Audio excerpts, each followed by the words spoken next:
cercare di risparmiare in Austria e non andare a mangiare nei ristoranti. Si va al Billa.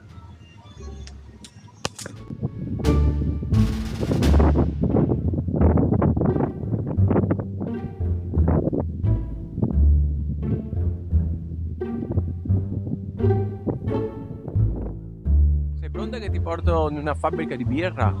Prontissima. Tutto è scarico, non abbiamo più memoria, quindi taglio veloce e ciao, andiamo a berci un po' di birra in una bella fabbrica dello Stilo.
Cosa ci vuoi dire di questa esperienza?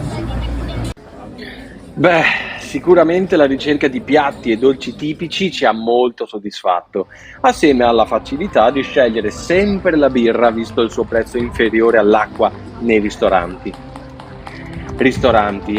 Qui posso consigliare che a Salisburgo è sempre meglio prenotare 1 o 2 giorni prima per mangiare su alcuni ristoranti o birrerie. Può andarti bene una volta, ma meglio non rischiare, come è successo spesso a noi.